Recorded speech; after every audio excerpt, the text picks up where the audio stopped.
Bismillahirrahmanirrahim. Assalamualaikum warahmatullahi wabarakatuh. Saya Safi Apida dengan NIM 302200154. Di sini saya akan menjawab video kritis sebelumnya tentang materi dari saya, yaitu Spiral of Silence Theory. Sebelumnya saya ingin berterima kasih pada teman saya, yaitu Winda, karena sudah mengkritisi video presentasi dari materi saya. Terdapat 5 pertanyaan yang telah diajukan oleh teman saya Winda, yaitu yang pertama, bagaimana kekurangan dan kelebihan dari teori Spiral of Silence ini. Yang kedua, apa saja efek yang ditimbulkan dari teori Spiral of Silence ini. Yang ketiga, jelaskan menurut pendapat Anda apakah Anda setuju dengan teori ini.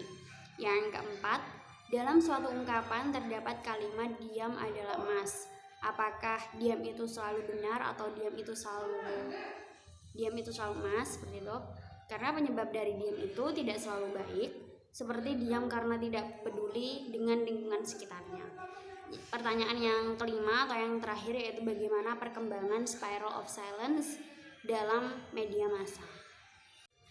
Baik, sekarang saya akan menjawab pertanyaan yang pertama, yaitu bagaimana kekurangan dan kelebihan dari Spiral of Silence ini.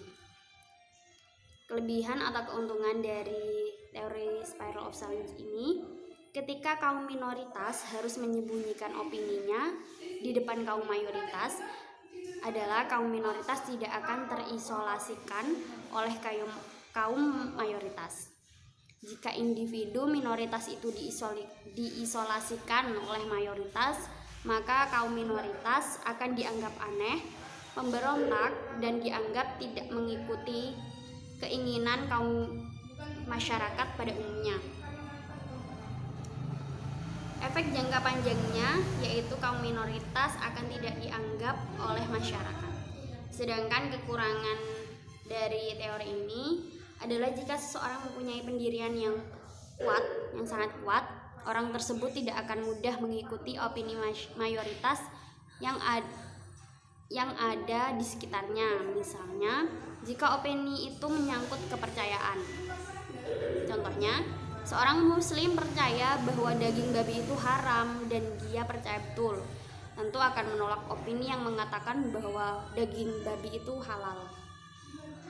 Atau ketika ia diundang di dalam pesta makan babi yang sebelumnya dia tidak tahu, orang ini akan mempunyai kecenderungan menolak dengan memperlihatkan perbedaan pendapatnya. Pertanyaan yang kedua yaitu apa saja efek yang ditimbulkan dari Spiral of Silence teori ini. Teori ini bergantung pada gagasan bahwa dalam situasi tertentu kita semua memiliki semacam cara intuitif atau gagasan atau ide yang hadir berdasarkan naluri tanpa melibatkan pikiran atau pertimbangan yang logis untuk mengetahui apa pendapat yang telah berlaku. Spiral itu tercipta atau diperkuat ketika seseorang dalam persepsi mayoritas berbicara dengan percaya diri mendukung pendapat mayoritas. Maka minoritas mulai semakin menjauh dari tempat di mana mereka merasa nyaman untuk menyuarakan pendapat atau opini mereka dan mulai mengalami hal ketakutan. Efek spiral yang dialami sedemikian rupa yang menyeramkan ini sehingga akan mengaktifkan spiral ke bawah, di mana ketakutan terus membangun di dalam pemegang opini minoritas sehingga opini minoritas tidak akan pernah disuarakan. Lanjut ke pertanyaan yang ketiga, yaitu jelaskan menurut pendapat Anda apakah Anda setuju dengan teori ini. Saya sendiri kurang setuju karena banyak orang yang tidak mengemukakan pendapatnya atau opininya dan memilih diam daripada membicarakan atau membahas pandangannya tersebut karena tidak ingin dirinya terisolasi. Dalam wilayah perubahan opini publik adalah sikap yang ditunjukkan seseorang tanpa bahaya isolasi terhadap dirinya. Pertanyaan yang keempat yaitu dalam suatu ungkapan terdapat kalimat diam adalah emas. Apakah diam itu selalu benar atau diam itu selalu emas? Karena penyebab dari diam itu sendiri tidak selalu seperti diam karena tidak peduli dengan lingkungan sekitar. Baik, diam bisa diartikan emas jika itu cara terbaik yang dilakukan saat seseorang sedang menghadapi pada suatu permasalahan.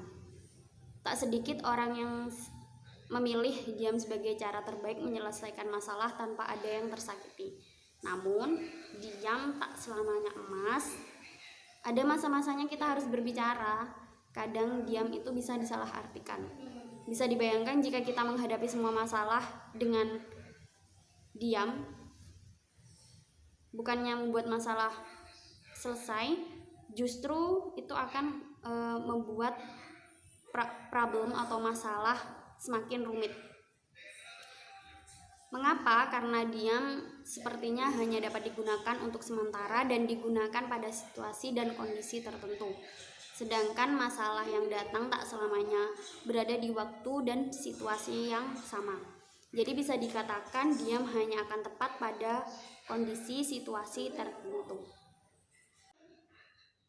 Pertanyaan yang kelima atau yang terakhir yaitu bagaimana perkembangan spiral of silence theory dalam media massa ini.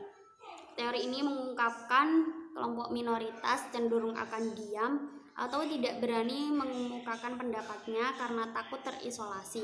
Mereka akan mengikuti pandangan atau pendapat kelompok mayoritas. Sehingga kaum minoritas tenggelam dalam kebungkamannya terhadap kaum mayoritas. Menurut Newman, teori spiral of silence ini memiliki 3 asumsi dasar, yaitu yang pertama, bahwa individu pada umumnya berusaha untuk menghindari isolasi. Yang kedua, ketakutan akan terisolasi menyebabkan individu mencoba untuk menilai opini terus-menerus. Yang ketiga, perilaku masyarakat yang dipengaruhi oleh penilaian opini publik. Sehingga dapat dikatakan bahwa opini publik berdasar pada sentimen kolektif dari sebuah populasi terhadap suatu isu ataupun subjek tertentu.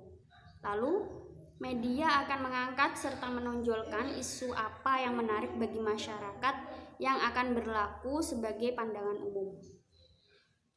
Bentuk perkembangannya berbeda karena ciri medianya juga berbeda. Contohnya, saat media massa yang berjaya yang bisa mengeluarkan opini di media massa hanya orang tertentu, misalnya penguasa atau public figure, sehingga bisa mempengaruhi publik. Tapi saat ini tidak hanya penguasa dan public figure, orang biasa juga bisa mengeluarkan pendapatnya di sosial media dan bahkan menjadi viral dan disetujui oleh kaum mayoritas. Baik, alhamdulillah akhirnya saya bisa menjawab semua pertanyaan yang diberikan oleh teman saya yaitu Winda. Saya juga berterima kasih untuk teman saya Winda karena telah mengkritisi atau mengajukan pertanyaan dari materi saya. Mengajukan pertanyaan atau mengkritisi tersebut bisa menambah wawasan saya sendiri terkait materi yang saya buat. Mohon maaf jika ada kekurangan atau kesalahan dalam menjawab pertanyaan. Terima kasih. Wassalamualaikum warahmatullahi wabarakatuh.